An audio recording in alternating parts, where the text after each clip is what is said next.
Hello and welcome back to microbial concepts.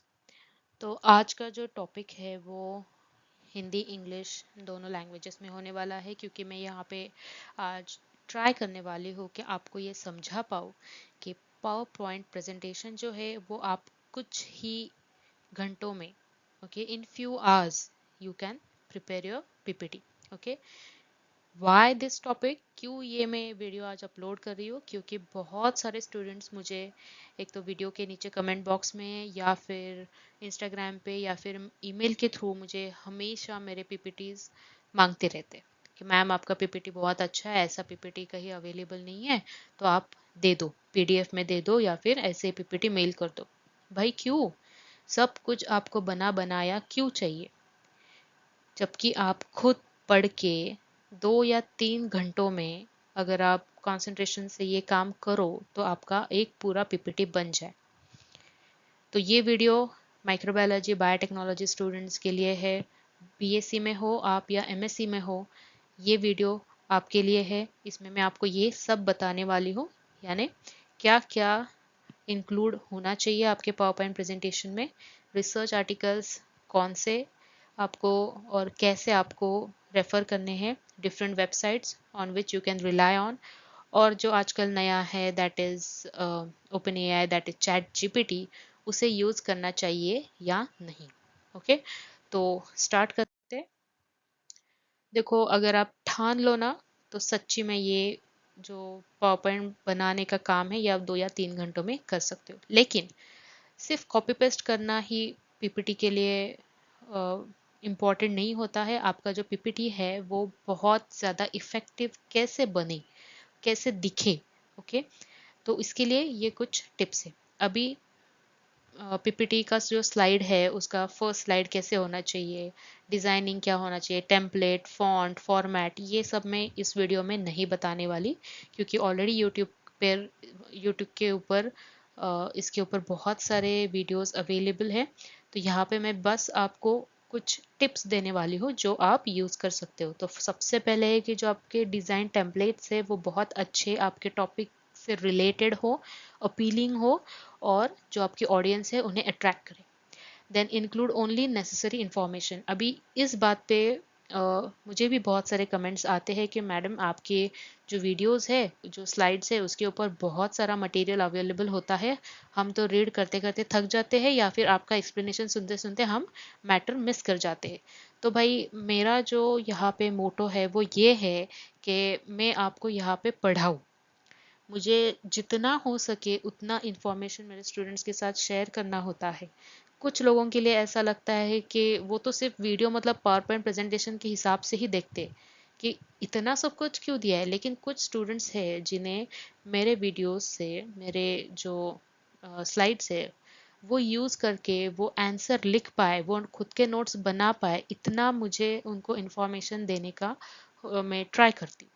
Okay, तो मेरा मोटो है आपको पढ़ाना, इसलिए मैं बहुत सारा मटेरियल जो है वो ट्राई करती हूँ कि स्लाइड पे आपको दे दूँ।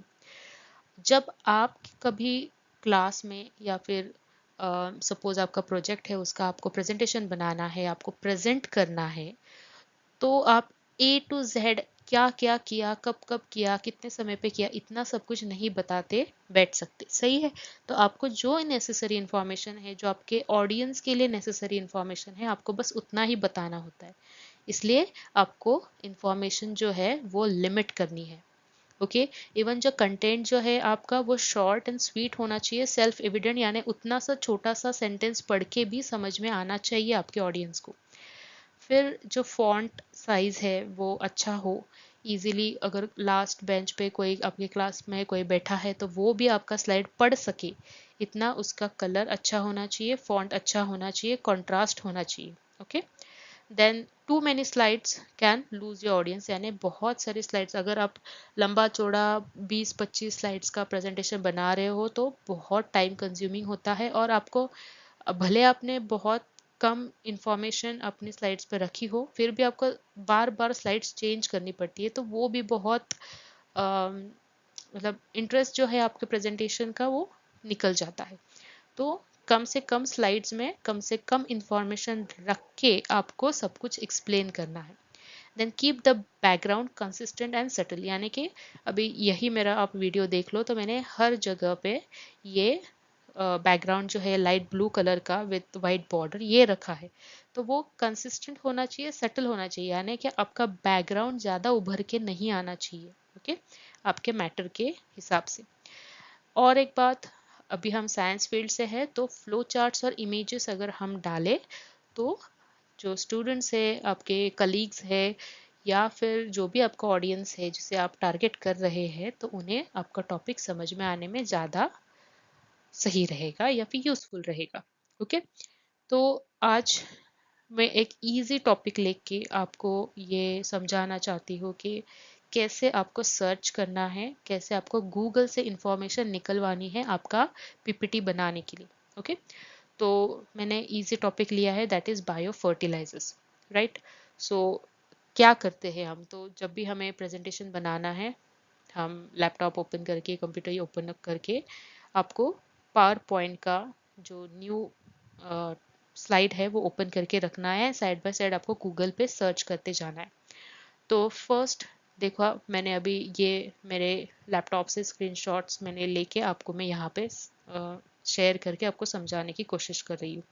तो फर्स्ट मैंने सिर्फ बायो फर्टिलाइजर्स टाइप किया है सर्च बॉक्स में, मैंने एंटर भी नहीं दबाया है, लेकिन फिर भी मुझे नीचे बहुत सारे बायो फर्टिलाइजर्स के आगे और एक्स्ट्रा कीवर्ड्स दिख रहे।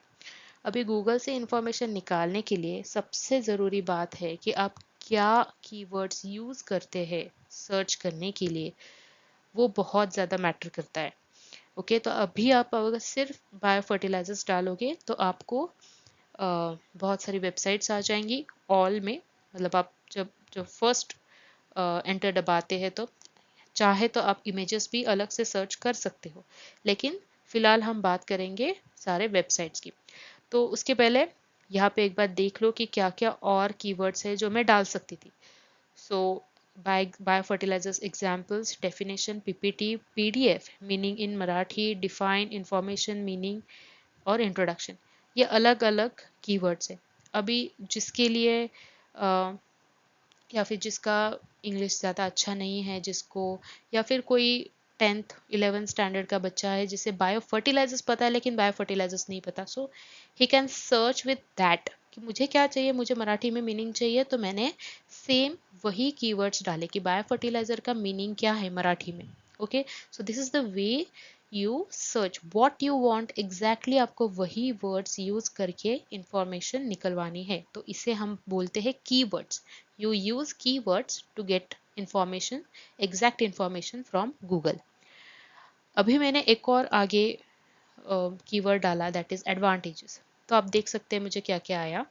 Bio fertiliser advantages and disadvantages, bio fertilisers advantages over chemical fertilisers. Okay, तो आगे जाके मैं, अभी मेरे ये दिमाग में रहेगा कि हाँ मुझे ये भी है कीवर्ड जो मैं डाल के और इन्फॉर्मेशन निकलवा सकती हूँ और मेरे प्रेजेंटेशन में ऐड कर सकती हूँ, सही है।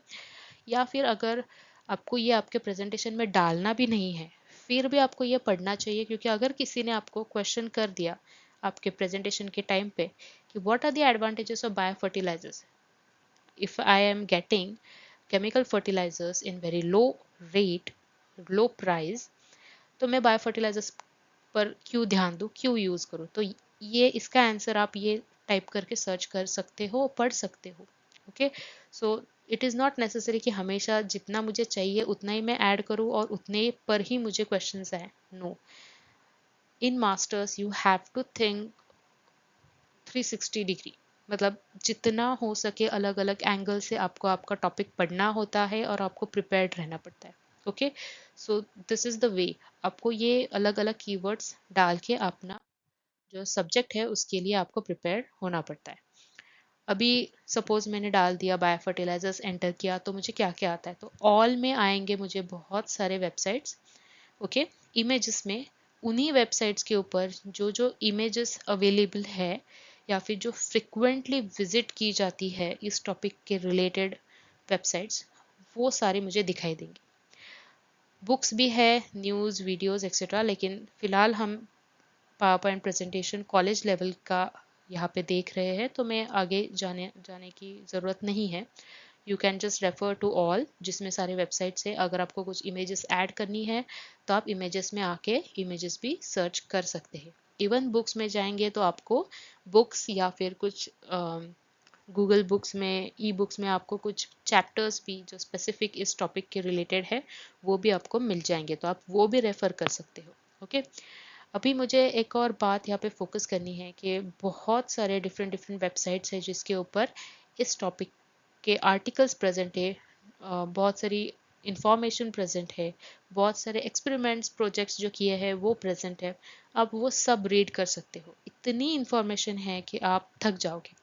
लेकिन आपको भी ये पता होना चाहिए कि जो मेरा टारगेट है, जितना मुझे मेरा सब्जेक्ट एक्सप्लेन करना है इस पीपीटी में, मुझे उतना ही इंफॉर्मेशन चाहिए और उतना ही मुझे रीड करके छाट के कॉपी पेस्ट करना है।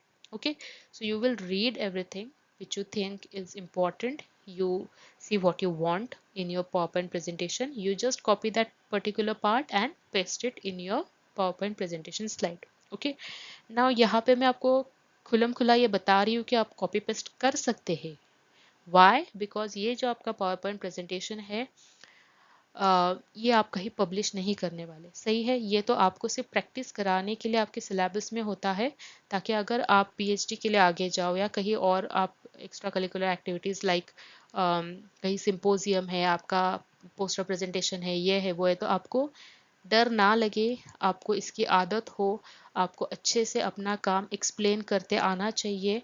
और अगर आगे से कोई क्रॉस क्वेश्चन करे तो उसके लिए आपको प्रिपेयर किया जाता है through power point presentation in your syllabus. Okay, तो आपको क्या करना है, आपको सारे वेबसाइट्स जो सबसे पहले आपका कीवर्ड है उसको सर्च करते ही आते हैं उसको रेफर करना है। आपको इमेजेस में भी जाना है।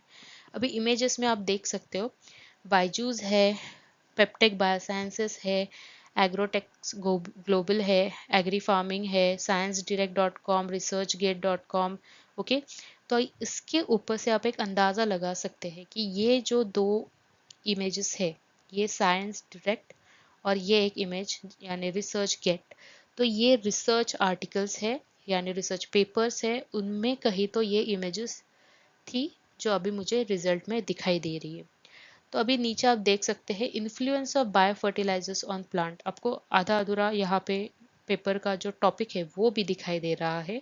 यहाँ पे है एनवायरमेंटल सस्टेनेबिलिटी और यहाँ पे है माइक्रोबियल बायो फर्टिलाइजर्स टाइप्स, और उसके आगे भी और कुछ है लेकिन यहाँ पे दिखाई नहीं दे रहा। तो अब आगे जाके ये इमेज ओपन करके टॉपिक पढ़ के आप डिसाइड कर सकते हो कि मुझे इसका इंट्रोडक्शन पढ़ना है कि नहीं, ये इमेज जो है वो मैं अपने प्रेजेंटेशन में यूज़ कर सकती हूँ कि नहीं। ओके, तो you have to go further in images also. Images भी बहुत अच्छे से आप यूज़ कर सकते हो, आपको बहुत सारे इन शॉर्ट टाइम, ओके, जब आपको बहुत कम समय होता है तो आपको ये एक ट्रिक है कि आप इमेजेस यूज़ करके आप डिसाइड कर सकते हो कि मुझे ये पढ़ना है कि नहीं पढ़ना है। ओके, इवन यहाँ पे भी ये भी मुझे एक बहुत अच्छा इमेज लग रहा है। अभी यहाँ पे मैं जूम नहीं कर सकती लेकिन it is something related to bio fertilisers और बहुत कुछ इंफॉर्मेशन है यहाँ पे, तो शायद ये भी अच्छा होगा।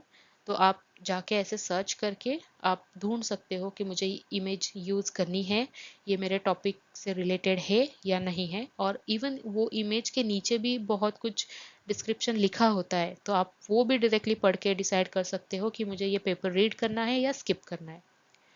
ओके, तो लास्ट में जब भी आप कुछ भी उठाओ गूगल से, try to give credits and references.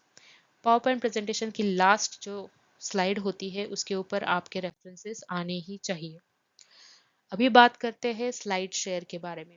बहुत सारे स्टूडेंट्स जो मुझे मैसेज करते हैं, कहीं से तो कांटेक्ट करते हैं, तो उन्हें मैं हमेशा बोलती हूँ कि go and search for slide share. बहुत सारे पावर पॉइंट प्रेजेंटेशन एक ही टॉपिक के ऊपर आपको मिल जाएंगे।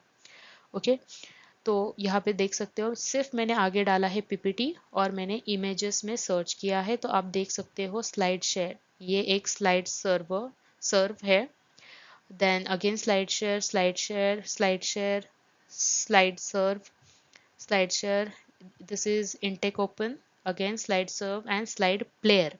तो ये जो तीन चार आपको यहाँ पे ऑप्शंस दिख रहे हैं, ये सारे एक वेबसाइट से रिलेटेड है जहाँ पे बहुत सारे पावर पॉइंट प्रेजेंटेशंस अवेलेबल है।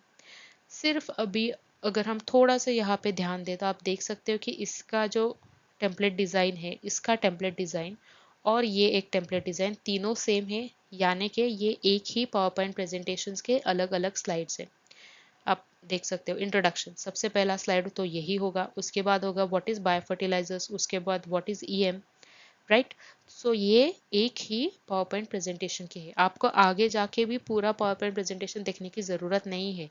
ये 2-3 स्लाइड्स पढ़ के, ये जो इतना सारा इंफॉर्मेशन अवेलेबल है ये पढ़ के आप डिसाइड कर सकते हो कि ये इंफॉर्मेशन मुझे ऑलरेडी मिल गई है तो मुझे इसको खोलना है नहीं खोलना है, ये कुछ एक्स्ट्रा पॉइंट है मैं यूज़ कर सकती हूँ तो मुझे इसे पढ़ना है या नहीं पढ़ना है, ये आपको देखना है। अभी यहाँ पे देखो फ्लो चार्ट दिए हैं तो आपको, आप ये भी देख सकते हो कि can I use this, okay, how different it is, how important it is, मेरे पावर पॉइंट प्रेजेंटेशन में ये कितना और वैल्यू ऐड करेगा, ये आपको डिसाइड करना है।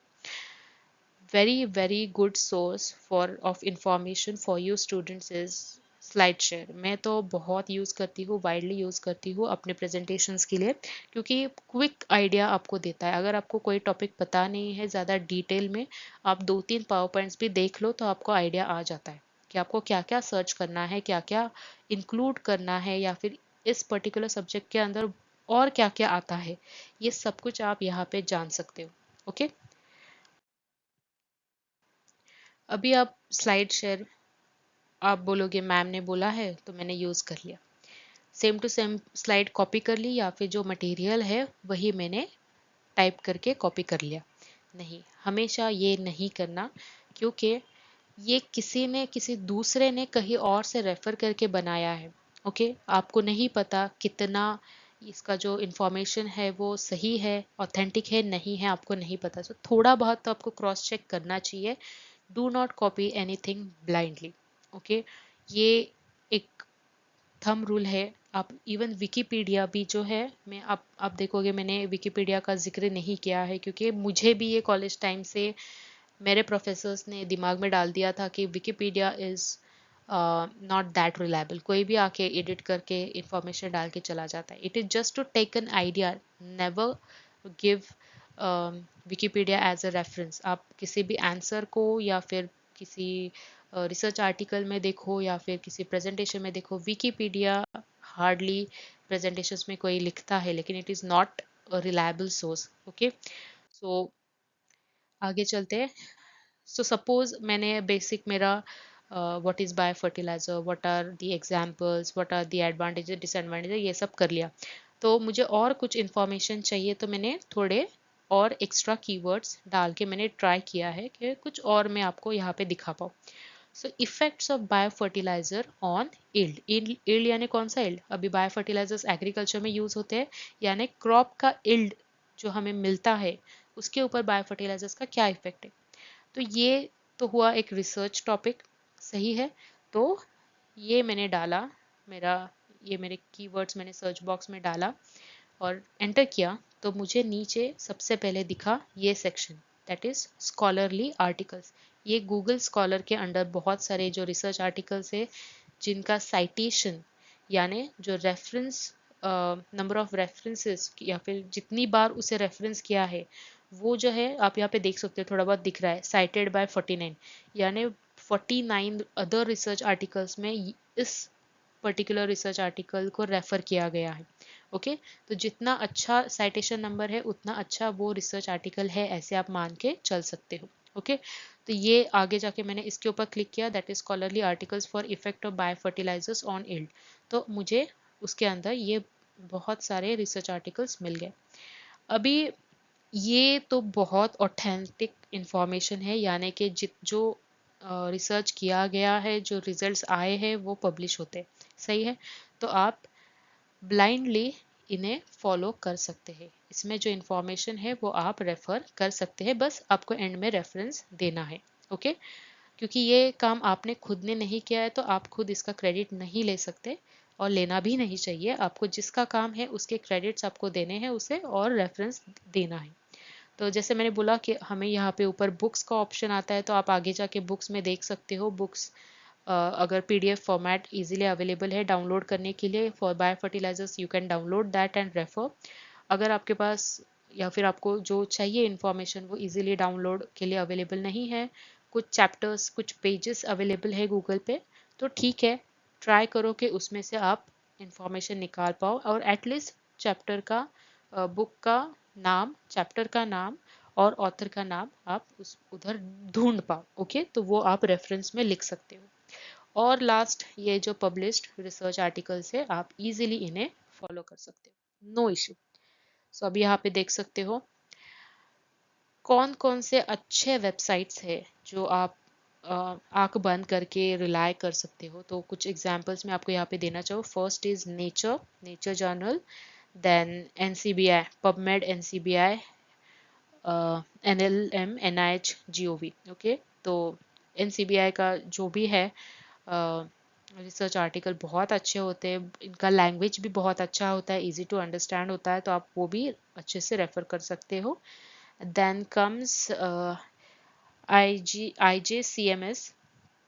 ओके, और कुछ आपको एक्स्ट्रा चाहिए तो आप ResearchGate, SpringerOpen, then ScienceDirect, Frontiers, ये सब भी रेफर कर सकते हो। कुछ जो है जैसे स्प्रिंगर ओपन में बहुत सारे रिसर्च आर्टिकल्स पेड होते हैं तो वो ओपन नहीं हो पाते, लेकिन आप एटलीस्ट उसका जो इंट्रोडक्शन वाला पार्ट है या फिर एब्स्ट्रैक्ट जो है वो तो आप पढ़ सकते हो, तो उसमें से भी थोड़ा बहुत आप इंफॉर्मेशन निकलवा सकते हो। Okay, no issue on that. तो अभी सपोज आपका थर्ड ईयर बीएससी का आप प्रेजेंटेशन बना रहे हो बायो फर्टिलाइजर्स के ऊपर, तो आपको कितना इन्फॉर्मेशन चाहिए? आपको तो बेसिक इन्फॉर्मेशन चाहिए कि ये टॉपिक क्या है, कैसे बायो फर्टिलाइजर्स बनता है, बायो फर्टिलाइजर्स का डेफिनेशन क्या है, एडवांटेजेस डिसएडवांटेजेस, एग्जांपल्स। उसके बाद बायो फर्टिलाइजर्स कैसे बनते हैं, तो हमें स्क्रीनिंग करना पड़ता है। बहुत सारे जो सॉइल में माइक्रो ऑर्गेनिजम्स होते हैं जो प्लांट के लिए बेनिफिशियल होते हैं, सही है, उन्हें हम स्क्रीन करके हम देखते हैं उनके properties, we study their properties for example nitrogen fixation है या नहीं, right. So we select that strain, we optimise that and we do large scale production, सही है। ऐसे हमारा क्या है प्रोसेस होता है फॉर बायो फर्टिलाइजर्स। तो इतना तो आपको बेसिक इन्फॉर्मेशन पता होना चाहिए। तो आपको अगर और इन्फॉर्मेशन चाहिए इसके रिलेटेड, इसी सब के रिलेटेड, तो आपको क्या करना है, इन्हीं रिसर्च आर्टिकल्स में से सिर्फ इंट्रोडक्शन आप पढ़ोगे तो भी आपका काम हो जाएगा। अगर आपको कौन सा मीडियम यूज़ किया है, कितने टाइम के लिए इंक्यूबेट किया था, और कुछ क्वालिटेटिव मेथड्स अगर है तो कौन कौन सी मेथड्स यूज़ की थी, ये सब निकलवाना है इंफॉर्मेशन, तो मटेरियल मेथड्स पढ़ो। और हार्डली आपको कंक्लूजन तक जाना पड़ता है, आपको पूरा रिसर्च आर्टिकल पढ़ने की भी ज़रूरत नहीं होती है। ओके, तो ये डिपेंड करता है क्या टॉपिक है आपका और कितना डिटेल में करवाना है। लास्ट पॉइंट हमारा है वो है चैट जीपीटी हमें यूज़ करना है या नहीं। So how reliable is ChatGPT in case of research, मैंने सीधा सीधा ये गूगल पे डाला। So answer is no, ChatGPT is not a credible source for factual information and can't be cited यानी आप उसको रेफरेंस के हिसाब पर नहीं दे सकते। Okay, for academic writing. तो आपको चैट जीपीटी सिर्फ खुद के लिए, खुद को कुछ टॉपिक समझना है, कुछ आइडिया लेनी है, तो सिर्फ आपको आपके दिमाग में कुछ अंडरस्टैंड करना है तो उसके लिए आप चैट जीपीटी यूज़ करो। ओके, कहीं पर भी आपको जहाँ पे रिसर्च आर्टिकल्स लिखने हैं, कहीं कुछ पब्लिश करना है, तो आप वहाँ पे चैट जीपीटी का रेफरेंस नहीं दे सकते। तो यहाँ पे हम बात कर रहे हैं जैसे कॉलेज लेवल असाइनमेंट्स के बारे में। आपके असाइनमेंट्स और 10-10 मार्क्स के जहाँ पे आपको क्वेश्चन दिए जाते हैं 2-3, और आपको 10 मार्क्स का असाइनमेंट होता है मास्टर्स में, या फिर आपके थर्ड ईयर या फिर एमएससी पार्ट 2 के प्रोजेक्ट्स हो उसके लिए, या फिर पावर पॉइंट प्रेजेंटेशन जो हमारा आज का टॉपिक है, तो इसके लिए आप चैट जीपीटी हाँ ज़रूर यूज़ कर सकते हो। You can depend on it, okay, for getting your answers, but do not copy anything, क्योंकि ये मशीन जनरेटेड इंफॉर्मेशन है। Okay, you can use it to get an idea but don't copy, you need to cross check information. आपको जो information chat GPT दे रहा है उसे भी आगे जाके गूगल पे आपको क्रॉस चेक करना है। ओके, सो यहाँ पे मैं आपको एग्जांपल दे रही हूँ। अभी जैसे मैंने बायो फर्टिलाइजर के हिसाब से ही दो क्वेश्चंस डाले थे, that give two advantages of bio fertilisers over synthetic fertilisers and two examples of bio fertiliser. तो मुझे ये चैट जीपीटी ने मुझे ये आंसर्स दिए हैं। तो depending on what keywords you are using, this AI generated program will answer.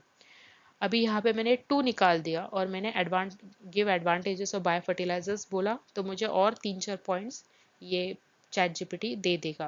Okay, तो इतना प्रोग्राम्ड ये चलता है। तो आप यहाँ पे देख सकते हो, यहाँ पे thumbs up and thumbs down का आपको आइकॉन दिया गया है। क्यों? क्योंकि ये प्रोग्राम अभी भी फुल्ली रिलायबल नहीं है। क्यों? क्योंकि ये नया है और हम ह्यूमंस के रिस्पॉन्स के ऊपर अगर मैंने यहाँ पे थम्स अप कर दिया तो ये जाएगा पीछे, बैकएंड पे ये जाएगा मेरा रिव्यू कि हाँ, ये जो आंसर चैट जीपीटी ने दिया ये सही था, और चैट जीपीटी ये आगे चलता रहेगा। ओके, अगर किसी और ने सर्च किया तो उसे भी यही आंसर चैट जीपीटी देगा। अगर मैंने थम्स डाउन किया तो ये बैकएंड पे जाएगा कि something is wrong.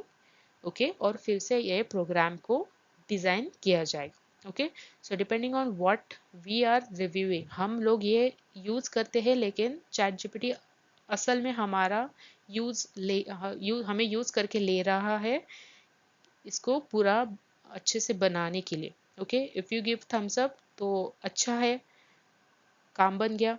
Chat GPT का अगर थम्स डाउन दिया तो उसे और मॉडिफिकेशन की ज़रूरत है। ओके, समझ लो। तो फुल्ली चैट जीपीटी पे डिपेंड मत रहना। सो आई होप ये वीडियो आपको पसंद आए, आप थोड़ा सा मोटिवेट होके खुद के पावर पॉइंट प्रेजेंटेशंस खुद बना ले। Okay, I hope this. Please मेरे पास मैम आपके पीपीटीज दे दो, मैम आपका वीडियो दे दो, मैम पीडीएफ दे दो, ये करते हुए मत आना। Do your work. आप ग्रोन अप हो, आपको स्पून फीडिंग की ज़रूरत नहीं है। थोड़ा सा टाइम दोगे तो आप खुद ये कर पाओगे। Okay, so I hope this video is helpful. Do give a thumbs up, do like my video, do share my videos with your friends, and do subscribe to my channel.